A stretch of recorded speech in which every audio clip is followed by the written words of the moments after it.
Okay, good evening, everyone. Thank you for joining us this evening. This is our last keynote as a part of the MCIC series, and this is our final week of our virtual conference series as well. So I want to thank you all who have been able to join us throughout the month, for those who have watched recordings and those who are here with us tonight. The MCIC series is a virtual conference series that has been offered through the month of March. This series is hosted by the Department of Campus Climate, although we have had a lot of other partnership across the institution as well. Kaden is going to be sharing our community standards in the chat. We do expect folks to read and abide by these community standards tonight and through the final 2 sessions tomorrow as we wrap up our conference. I will ask folks now to please mute your microphone when you aren't speaking. This just reduces background noise and is respectful to our presenter.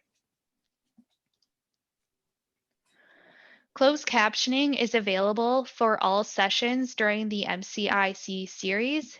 You should be seeing closed captioning at the bottom of your screen at this time in a dark gray box.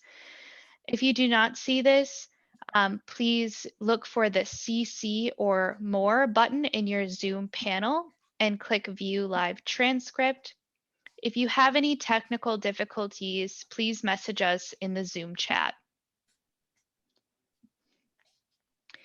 Most of the sessions for the MCIC series are going to be recorded, and this session is being recorded right now. This is being done to make the sessions as accessible as possible for those who cannot attend live. The recorded sessions will be made available up to 3 business days after the live session occurs, and you can find these on our Campus Climate YouTube channel or on our SharePoint site. If you have questions, comments, or concerns this evening, please message us in the Zoom chat. We will also be monitoring our email, and you can email us at campusclimate@uwplatt.edu. I will be helping monitor the chat this evening, and as a heads up, we are going to be ending right at the hour, so please give us your questions or comments throughout the session. And please message them either publicly so I can see them or privately to me as well so I can let Haben know if you have any questions throughout this session. And now I would like to introduce our final keynote for the MCIC series, Haben Girma. Her presentation tonight is entitled Climate Change Solutions Must Include Disabled People. The first deafblind person to graduate from Harvard Law School, Haben Girma is a human rights lawyer advancing disability justice. President Obama named her a White House Champion of Change. She received the Helen Keller Achievement Award, a spot on the Forbes 30 Under 30 list, and TIME100 Talks. President Bill Clinton, Prime Minister Justin Trudeau, and Chancellor Angela Merkel have all honored Girma. Girma believes disability is an opportunity for innovation, and she teaches organizations the importance of choosing inclusion. The New York Times, Oprah Magazine, and Today Show featured her memoir, Haben, the deafblind woman who conquered Harvard Law. I would now like to turn things over to Haben Girma.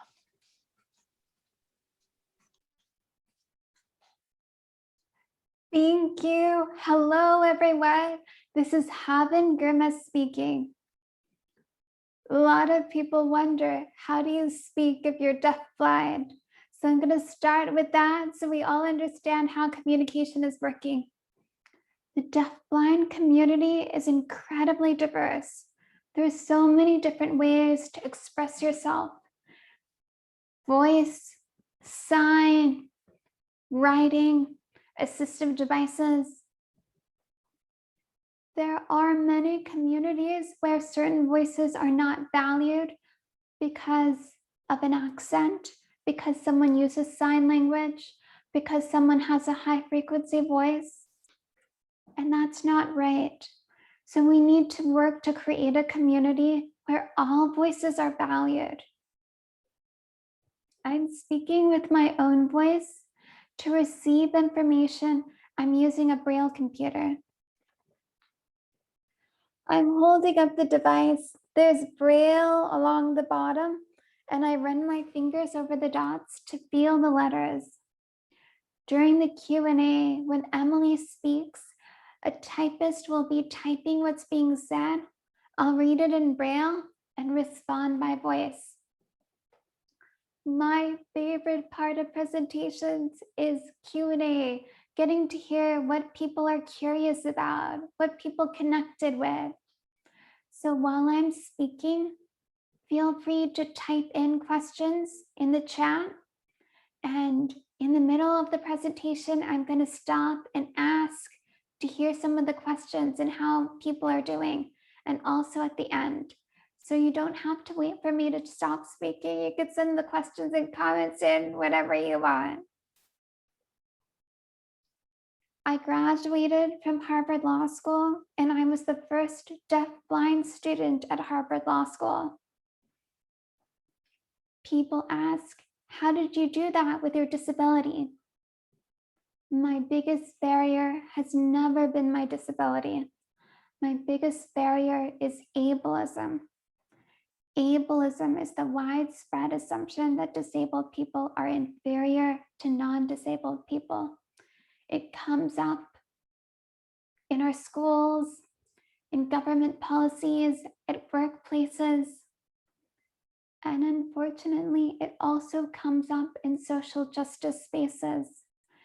There are many different social justice groups that forget the disability community, and that's incredibly frustrating.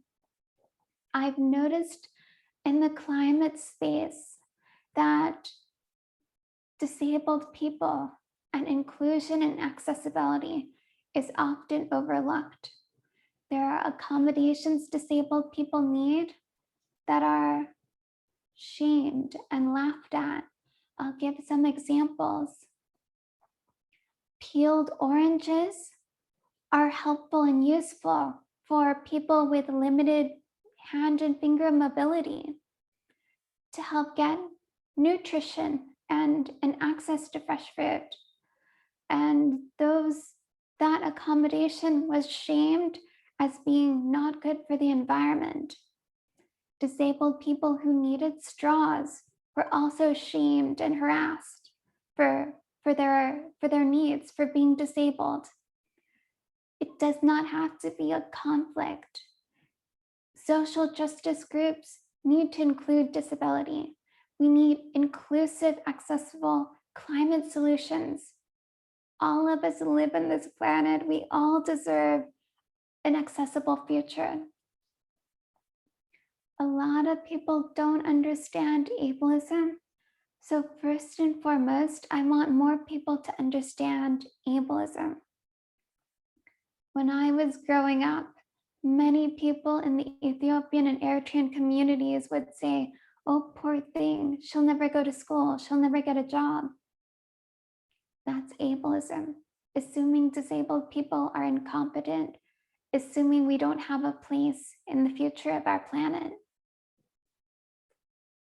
Growing up, I had to choose whether to accept society's story that disabled people are incompetent, or to come up with my own story and define for myself what it means to be a Black disabled woman. I define disability as an opportunity for innovation. If you can't do something one way, find another way to do it. And sometimes those alternative ways of doing things are better and benefit the entire community, both disabled and non-disabled people. There are many stories of disabled people sparking innovation. They're often hidden. The mainstream public seldom knows about these stories. So we need more people to learn about them, disabled and non-disabled people. I'll give some examples. Braille, Lots of people have heard about Braille. How many people know that a blind person invented Braille? A blind teacher wanted his students to have access to books and articles, so he developed a tactile reading system. Braille. His name was Braille, so the system's named after him. And there are more examples. Let's bring up the first video. Back before the pandemic, I used to travel around and meet with disabled students at different universities. We have a video from a university in Mexico, Instituto Tecnológico de Sonora. And I'm signing with a deaf student. He is watching my signs visually, and I'm holding my hand over his hands to feel his signs. If you can't hear language, you can create a visual language. And that's what deaf communities have done all over the world. The dominant language, the dominant sign language in the United States is American Sign Language. In France, it's French Sign Language. Across the pond in the UK, they have a completely different language, and it makes no sense to me. They call it British Sign Language. The deafblind community is also innovative. If you can't see or hear language, you can have tactile language. And that's what was happening in the video, tactile sign language. And deafblind communities all over the world have tactile sign language and rely on protactile communication. That's one form of communication. There are many different forms of communication. Next video. This is also before the pandemic. I'm salsa dancing in a dance club in New York City. When I was growing up, so many instructors assumed I wouldn't be able to participate in physical education courses. They didn't take the time to research and explore. How have disabled people done this before? How are other disabled people doing this? They just assumed I wouldn't be able to participate. One summer, I went to a camp for the blind in Napa. Some people go to Napa for wine, but I went there for camping. At this camp, there was a blind dance instructor. There are many different ways to connect with music. I learned, even though that I can't hear the beat of the music and I can't see the other dancers, I can feel the beat through the hands and shoulders of the people I danced with. There are many inclusive dance communities in the Bay Area. During the pandemic, it's what I've missed the most. Dancing. I used to go dancing about once a week. It's a way to express joy, build community, exercise. One time, I tried going dancing in Washington, D.C. And the bouncer outside the dance club said, "You can't come in, no dogs." I explained the dog with me is a guide dog. Well-trained, well-behaved. The person kept insisting, "You can't come in, no dogs." My guide dog is allowed to enter dance clubs under the ADA. Everywhere open to the public, guide dogs can go. My disability does not stop me from dancing, but society sometimes stops me from dancing. Ableism, the assumption that disabled people are incompetent, is the biggest barrier I've experienced. Ableism multiplied by racism is incredibly deadly. About a third to half of those killed by the police in the US are disabled Black and brown people. Law officers will walk into situations assuming that someone can see, hear, think, feel, or move in certain ways. And when the person doesn't behave in the way the officer expects, it's assumed non-compliance.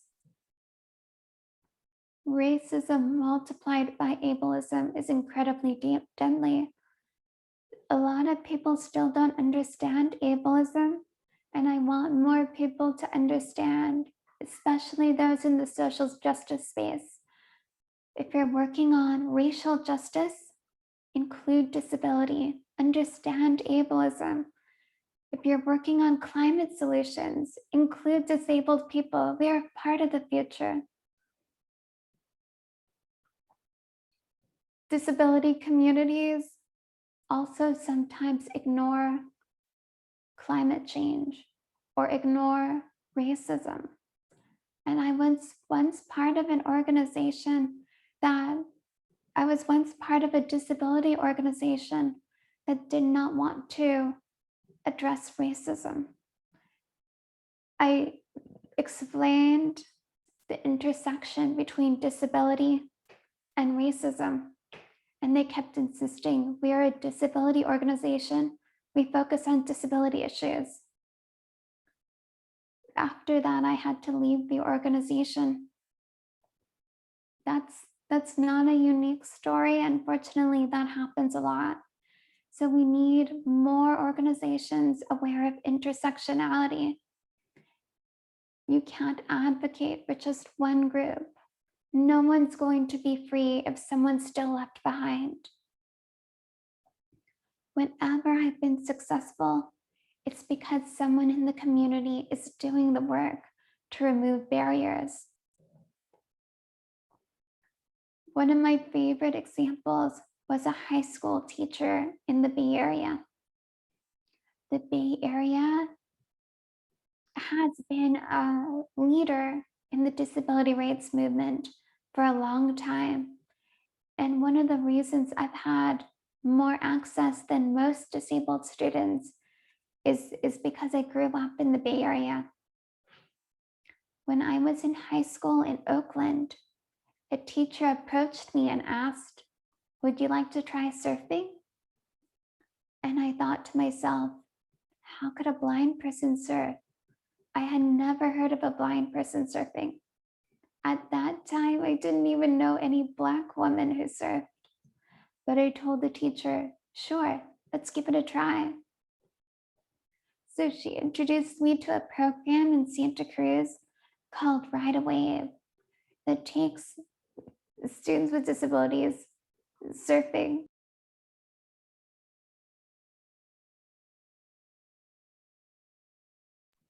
I'm tandem surfing, and tandem is a larger board. The water guide's at the back of the board. I'm near the front of the board. The water guide helps steer around other surfers and sharks. I loved the experience of feeling the surfboard beneath my feet, the water, the sun. I wanted to test my limits. What else could I do? That specific program did not teach surfing. They did a day at the beach, but not actual surfing lessons. So I reached out to schools in California asking, can I take lessons? And they told me, we've never heard of a deafblind surfer. Then I found one school that said, we've never heard of a deafblind surfer, but let's try. Let's find a way. So we had a lesson. Next slide. In this video, I'm surfing on my own surfboard, which gave me the opportunity to practice standing up and riding on my own. Beside me is the instructor on a different surfboard. He's nearby so he could help steer around other surfers and sharks. Throughout my career, I've met so many people who say, oh, we've never heard of a disabled person doing this program or this activity. If you've never heard of a disabled person doing a specific activity, that's an opportunity to investigate new ways of doing that activity. It's an opportunity to deepen your understanding of that field. Don't be afraid of the unknown. Be a pioneer, lean into the unknown and explore and grow. I'm gonna pause here and check in with Emily. How's everyone doing? Do we have any questions? Hi, Haben. We do have one question.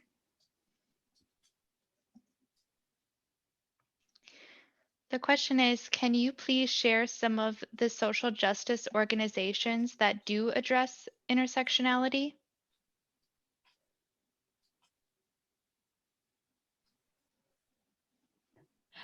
Excellent question.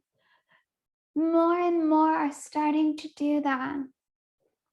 One organization addressing intersectionality is AAPD, American Association of People with Disabilities. And it helps that it's disability-led, nothing about us without us. If you are doing if you have an organization speaking on behalf of a certain group, make sure those group members are represented in the leadership. Nothing about us without us. Was that our only question? Yes, you just had a comment that said, I love how casual you are about surfing around sharks, LOL.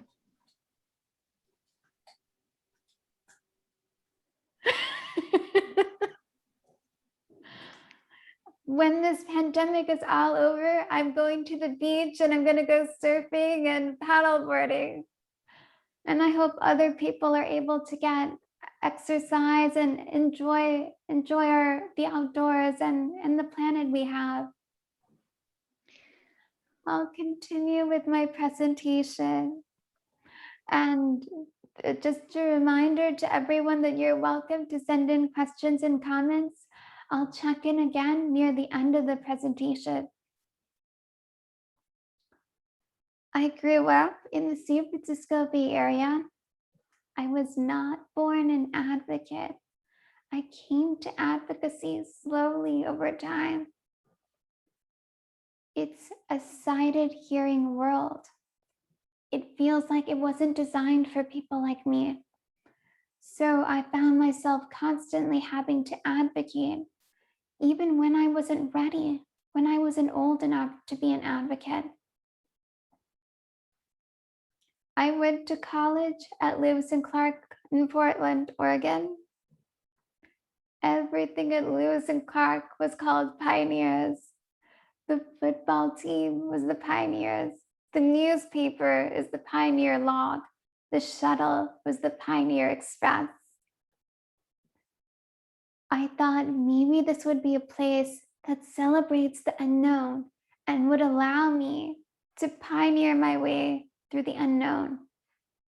I was their very first Braille reader.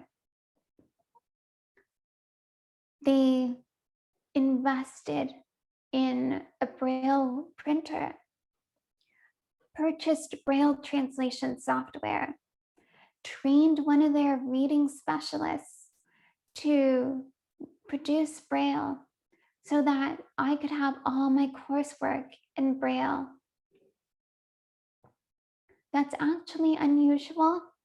A lot of schools fall behind on providing Braille to blind students, but this specific school made the work, pioneered to make sure that I had my Braille materials for my courses. They also worked with the outdoor club so that I could participate in rock climbing and kayaking. There was just one problem. The menus of the cafeteria were not in Braille. There were about 6 different food stations. I was a vegetarian and wanted to eat vegetarian, but I didn't have access to the menu and I didn't know which of the stations was serving vegetarian. So I went to the manager and I said, can you provide the menu in Braille? The The Student Disability Office has a Braille printer. They can make the menus accessible if you send them the menus. And the cafeteria said, well, they often change the menus last minute. They don't really think this would work. So I said, how about emailing the menu to me? I can read emails using my Braille computer. And they said, we're very busy. We have over 1,000 students. We don't have time to do special things for students with special needs. Just to be clear, eating is not a special need. Everyone needs to eat. There's an assumption that there are two kinds of people, dependent and independent. It's not true. All of us are interdependent. We all have times in our lives when we depend on other people. Especially now during the pandemic, we're more aware of that. Lots of you like drinking coffee. Very few of you grow your own coffee beans. We depend on other people. And we need to be honest that all of us are interdependent. The cafeteria manager didn't understand any of this. So I was stuck trying to access food in an inaccessible environment. There were about 6 different stations. I'd go to a station at random, wait in line, sometimes for 20 minutes, get a plate, find a table, try the food. There were some unpleasant surprises. I tolerated it. I told myself, at least you have food. Millions of people around the world struggle for food. Who was I to complain? Maybe I should just be grateful. Maybe this was preparation for being a disabled person, and I should learn to accept inferior service. This went on for several months. I talked to friends. I talked to advocates. I did research online. And then I went back to the cafeteria manager explaining, I'm not asking for a special favor. I'm asking you to comply with the law. The Americans with Disabilities Act prohibits discrimination against people with disabilities. If you don't provide access to the menus, I'm going to take legal action. I had no idea how to do that. I was 19. I couldn't afford a lawyer. Now I know there are nonprofit legal centers supporting students with disabilities. But back then I didn't know that. All I knew is I had to try. I had to do something. The next day, the manager apologized and promised to make the menus accessible.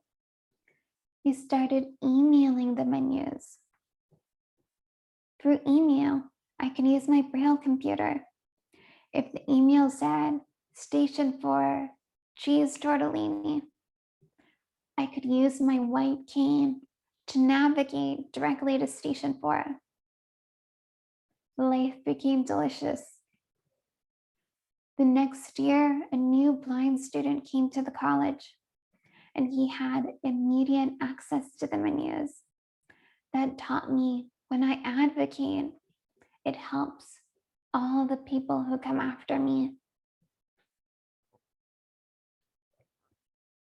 There are many barriers in our communities, barriers impacting women, disabled people, people of color.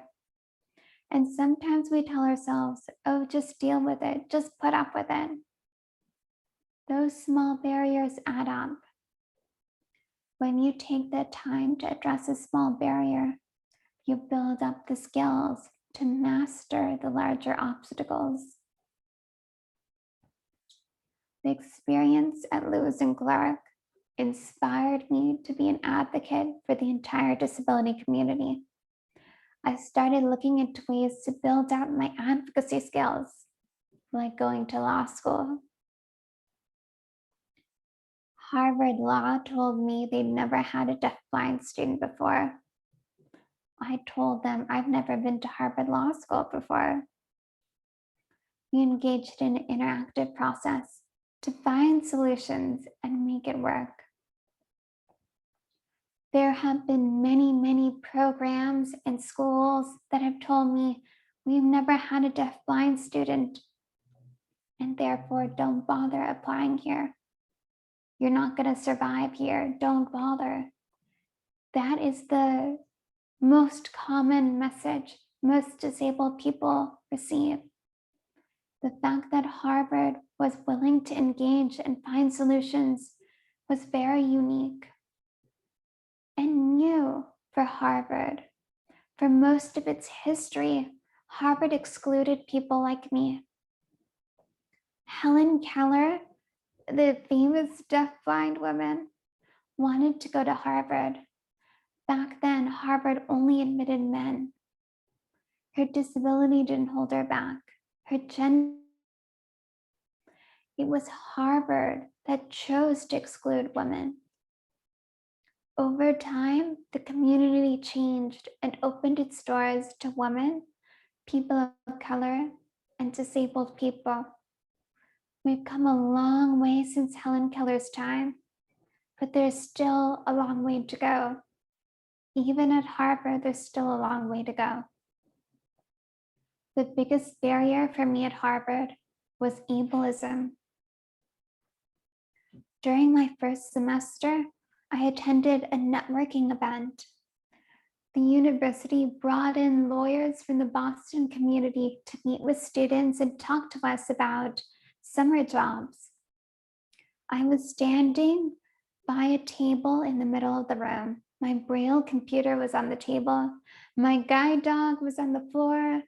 Across from me was my interpreter who was typing descriptions of what she was seeing, people talking, people drinking. And I asked for one of the attorneys to come over. Instead of talking to me, he only spoke to the interpreter. He told the interpreter, "Wow, that dog must be super smart. Does the dog go to class with her? Tell her she's very inspiring." I told the attorney that I'm reading everything that's being said in Braille and the interpreter is typing what he's saying. Maybe it would make more sense to him if he tried typing. Maybe then he'd understand the communication and what was going on. Again, he only spoke to the interpreter, not to me. He said, "Tell her she's very beautiful. I enjoyed watching you two. She's very inspiring." He was not inspired to offer me a job. Many non-disabled people use the word inspiring for disabled people when they feel uncomfortable, awkward. In that context, inspiring is a euphemism for pity. And a lot of disabled people are frustrated with the word inspiring because it has so many negative associations. People using it to say, "Oh, thank goodness I don't have your problems. My life seems so much better after seeing your problems." That kind of messaging is incredibly harmful and ableist. I am okay with the word inspiring when it's used toward positive action. For example, I'm inspired to make my website accessible. I'm inspired to increase hiring of disabled people. That is positive inspiring. So if anyone calls me inspiring, I ask, what are you inspired to do? Let's take this emotion and turn it into action. What are you inspired to do? There were lots of incidents of ableism throughout my time at Harvard Law School. I did graduate. I graduated in 2013. Here's the photo to prove it. We have a photo from graduation. Dean Minot is handing me the diploma. Dean Minot and I are wearing academic regalia, and my guide dog is wearing a fancy fur coat. That's called image description. One way we can make our information more accessible is providing image description, also called alt text.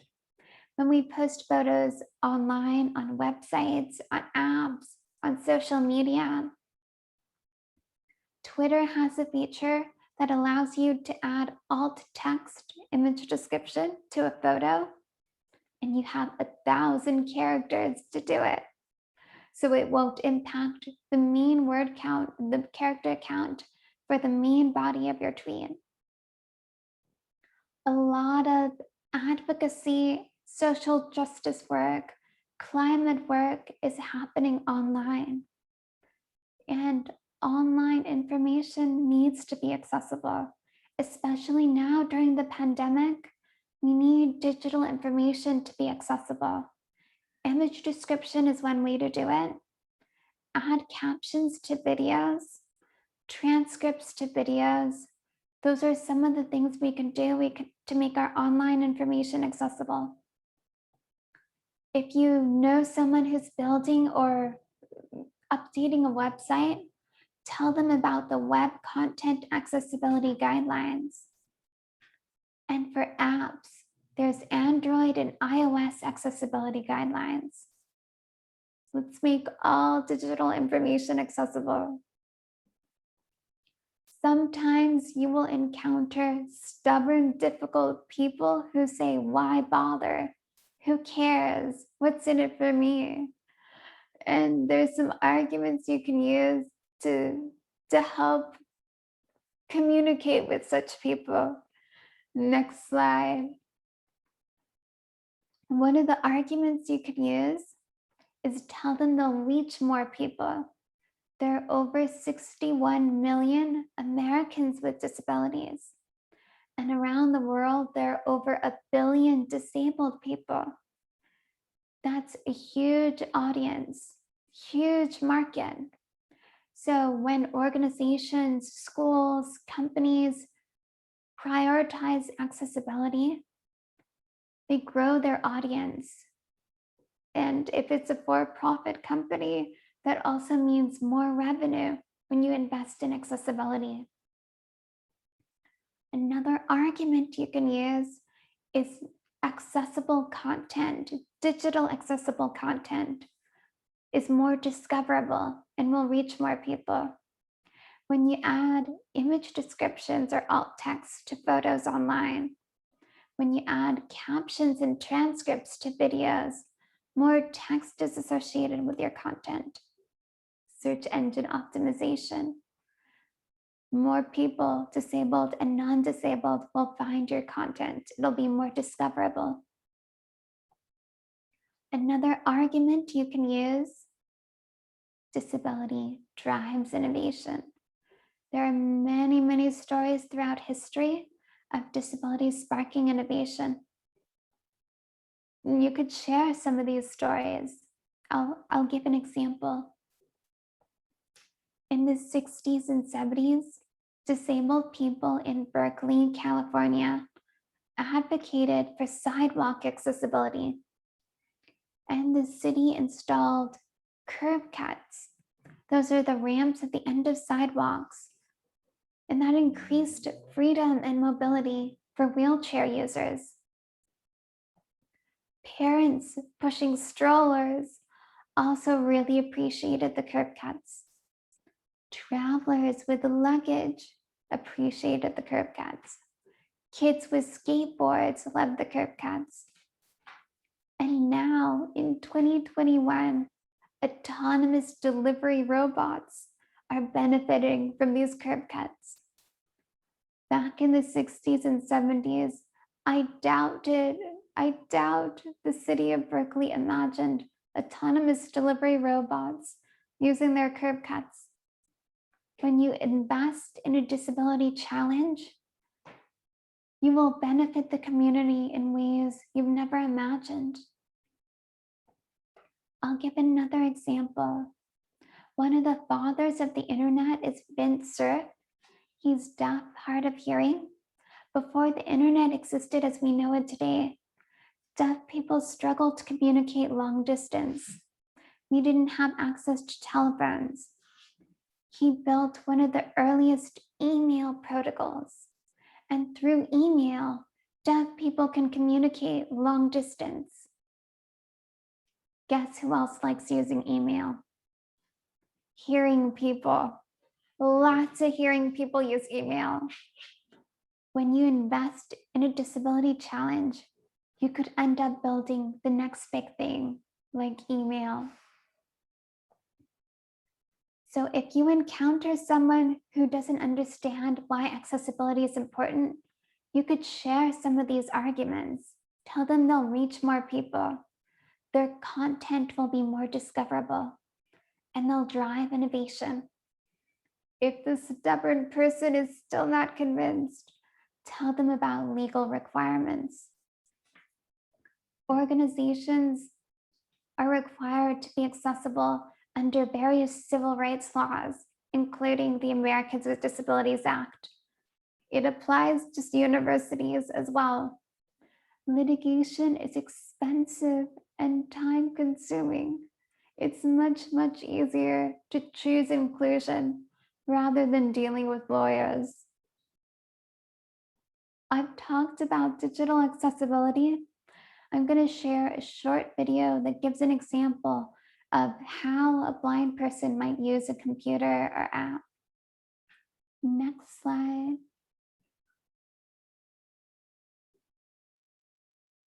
So when I'm using my phone, I use VoiceOver. VoiceOver can speak out loud and send information to the digital Braille display. News. Checking for news. National Geographic. Unread. World's largest rodents on lam from Toronto Zoo. I'm panning right on the Braille display using the advanced forward button. If I wanted to instead use hand gestures on the iPhone, I could flick right with one finger. To open an item, I can double tap anywhere on the screen. Text size. Caption. Title. Title. World's large. Title.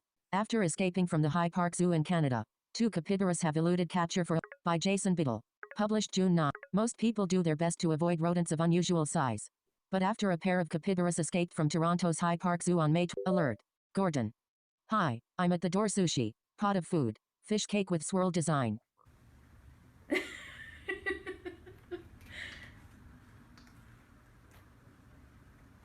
My friend's at the door, so I'm just gonna let him know.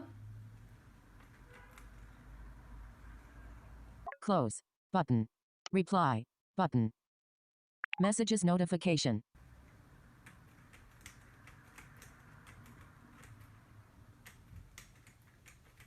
Hang. In. There. I'm almost done with this demo. Send. Button. VoiceOver has allowed me to access more information, news, mail, and messages, and it's also a way for me to know when friends are at the door. Welcome back. So that was an example of an accessible app. It wasn't a special app. It was a mainstream app for both disabled and non-disabled people. Sometimes the recommended solution is to go for a separate app or a separate service. I discourage that. Separate is never equal.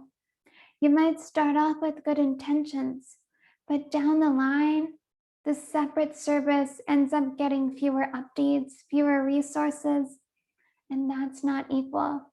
So what we want is one app, one website, one university that's accessible to everyone.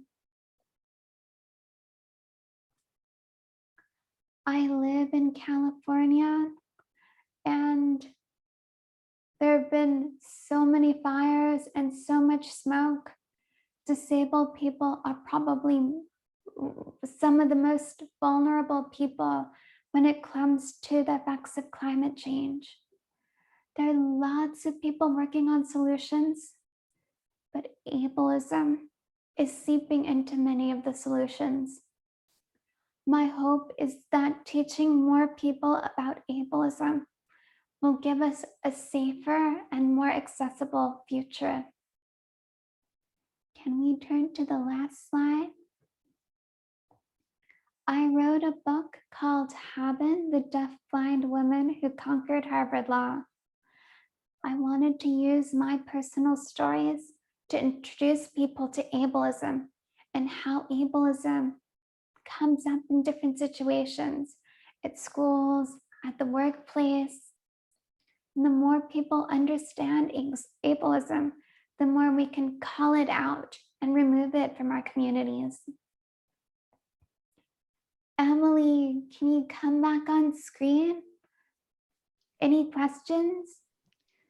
Yes, you've had a few questions and some comments as well. I'll start with the first question. What advice would you give to individuals who are navigating the world around them and the environment they are in is indifferent or even hostile to your needs? What advice do you have for folks who are replenishing themselves or taking care of their own wellness?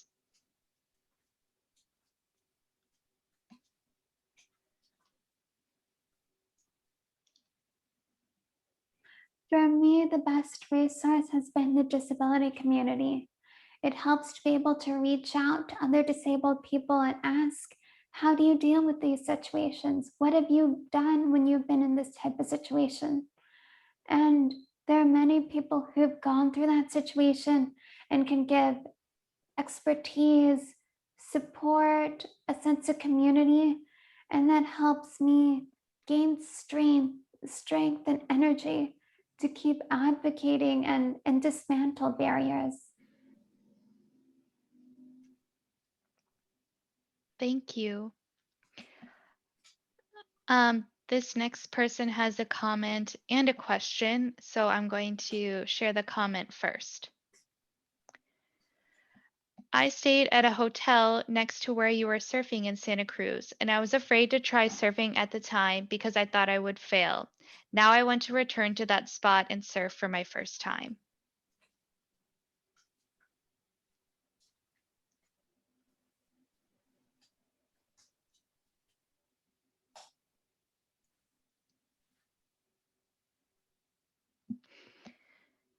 And I'm thrilled that my story inspired you to go surfing.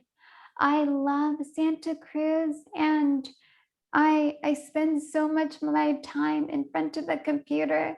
It feels incredibly energizing and rewarding to go out and challenge myself to be more engaged with the world in a more physical way rather than the usual just being in front of a computer. thank you.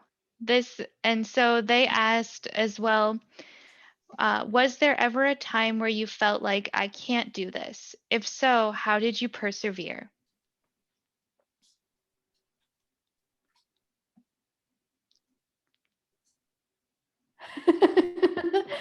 Sometimes there are situations where you persevere and push past the obstacles, and other times you redirect and change course. And I've had situations where I did that. My university had a professor who refused to teach me. I was taking a math course. I wanted to be a computer science and math major. And I kept getting feedback from the professor, like, one time you told me this other blind student in the class understands what's going on. Why don't you just ask him instead of coming to office hours? Or he'd write on the board and not say what he was writing. And I'd ask him to speak out loud what he was writing because we couldn't see what he was writing. And he might do it right away and then forget later. If I wanted to be a computer science and math student, I would need to take more courses with this professor because it was a small school. And I ultimately decided to switch majors and go into sociology and anthropology. stories like this happen to a lot of Black women of all races, and especially disabled women. It's incredibly frustrating. It hurts the technology, our future solutions, if we don't have a diverse group of students in the computer sciences. So sometimes we change course, and that's okay. But I do wish that computer science would be more accessible so that wouldn't happen to other disabled students. Thank you. I have 2 more comments that came in. So one person said, I love your sense of humor, Haben. Thank you for allowing me to learn from you. I don't know if you knew that UW-Platteville is also known as the Pioneers. I hope we continue to work toward being pioneers.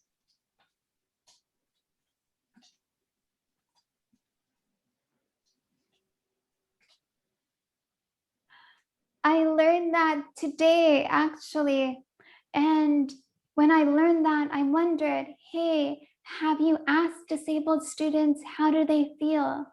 Do they feel the pioneer spirit? And do a survey of disabled students and get their perspectives. I think that's a great idea.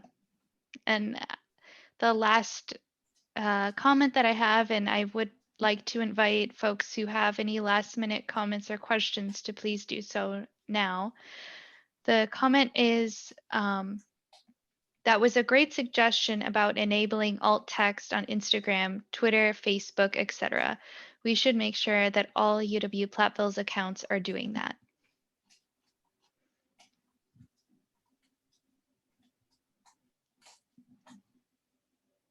Yes, I agree. That would make the campus more accessible to disabled students and prospective students who were wondering how accessible the university is. And Twitter, Instagram, Facebook, YouTube, the various platforms have features that allow you to add accessibility. And if there isn't a separate feature for alt text, put it in the main body of the post, at the end of the post, so that whoever needs it can use it.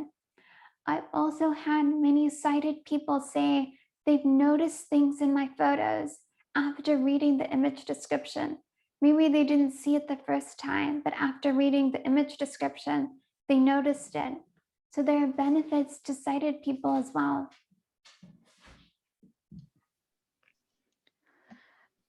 That is all of the comments or questions that I have that have come in.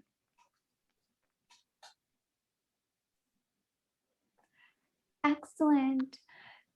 If anyone feels inspired by my presentation, I want to ask you to pick a barrier in your community.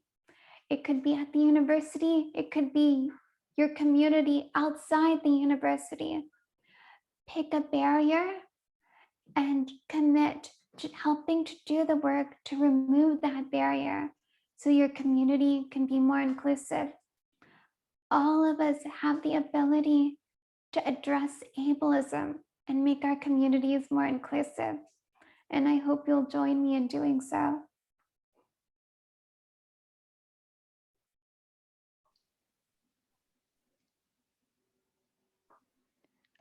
We did have one more question come in. Do you think you have time to answer? Go for it. Okay, the question is, where are the best places to learn about Braille or converting text?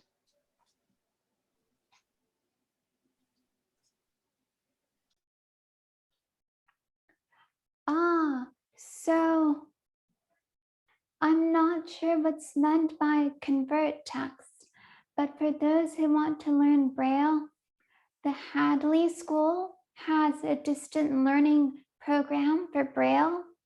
The National Federation of the Blind has connected with many Braille programs throughout the US.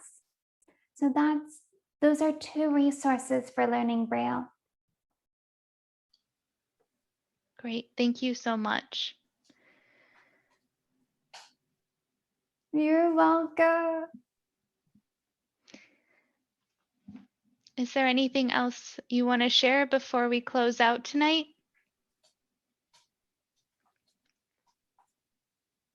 No, I gave my closing remarks a few minutes ago since I thought that we'd gone through all the questions.